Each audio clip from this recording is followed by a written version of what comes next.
بسم اللہ الرحمن الرحیم۔ مجھے آپ حضرات کہتے ہیں کہ دوائی بنا کے دے دیں۔ دوائی تو میرے پاس ہر وقت موجود ہوتی ہے، لیکن آپ سے یہ گزارش کرنی ہے کہ ہر آدمی کے پاس یا ہر عورت کے پاس ایک ہی مرض کا علاج نہیں ہوتا۔ کئی ایسی بیماریاں ہیں جن کو سن کر پھر دوائی تیار کی جاتی ہے، اور سب سے بڑی بات یہ ہے کہ جو قبض ہے، اگر آپ کو قبض ہے تو کوئی بھی دوا آپ پر اثر نہیں کرے گی۔ سب سے پہلی تو یہ بات ہے۔ دوسری بات یہ ہے کہ جب تک آپ کا معدہ صحیح نہیں ہوگا کوئی دوا کام نہیں کرے گی۔ اور سب سے زیادہ خیال اپنے گھر کا رکھا کریں، اپنی صحت کا خیال رکھا کریں، اپنے گھر کو برباد مت کریں۔ قصور آپ کا ہے، لیکن آپ خواتین کو قصوروار ٹھہرا دیتی ہیں۔ یہ اللہ تعالیٰ کو بھی پسند نہیں ہے، اور نہ ہی آپ کو یا کسی اور کو یہ پسند ہوگا کہ آپ اپنی بیوی کو چھوڑ دیں یا مرد کو عورت چھوڑ دیں۔ یہ سخت گناہ ہے۔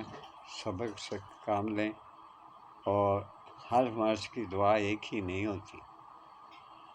ہر مرض کی دعا الگ الگ بنائی جاتی ہے۔ کسی کو قبض ہے تو پہلے قبض کا علاج کریں، پھر دوسری طرف آئیں۔ تو قبض کا یہ نہیں کہ مہینہ آپ کو دوائی کھانی پڑے گی تو پھر قبض دور ہو جائے گی۔ میں یہ کہہ رہا ہوں کہ جب تک آپ کو قبض ہے، آپ کی کوئی کتنا بھی قابل ڈاکٹر ہو، وہ آپ کا علاج صحیح طریقے سے نہیں کر سکتا۔ لہٰذا میری اس بات کو، تھوڑی بات کو بہت بڑی بات سمجھیں۔ اللہ تعالیٰ آپ کو توفیق عطا فرمائے کہ جو منہ سے بات نکالیں اس کو پورا کریں، کیونکہ رسول پاک کا بھی یہی فرمان ہے، ایک تو بات نہ کرو، بات کرو تو اسے پورا کرو۔ اللہ آپ لوگوں کو توفیق عطا فرمائے کہ آپ میاں بیوی ہمیشہ خوش رہا کریں، اور غلط فہمیوں میں آ کے بیوی کو مت چھوڑا کریں، یا بیوی آپ کی وجہ سے گھر چھوڑ کے نہ جایا کرے۔ میرے اس میں بہت سے اشارے گم ہیں جو آپ کو نظر آ گئے ہوں گے۔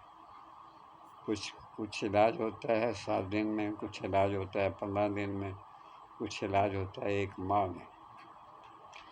زیادہ سے زیادہ جو میرا علاج ہے وہ 1 ماہ تک ہے۔ آپ کتنے بھی مرجھائے ہوئے انسان ہیں، اللہ تعالیٰ اس میں برکت ڈال دیتا ہے اور طاقت آ جاتی ہے۔ بس اتنا آپ سے کہنا ہے، اتنا ہی کافی ہے۔ اجازت چاہتا ہوں۔ اللہ حافظ۔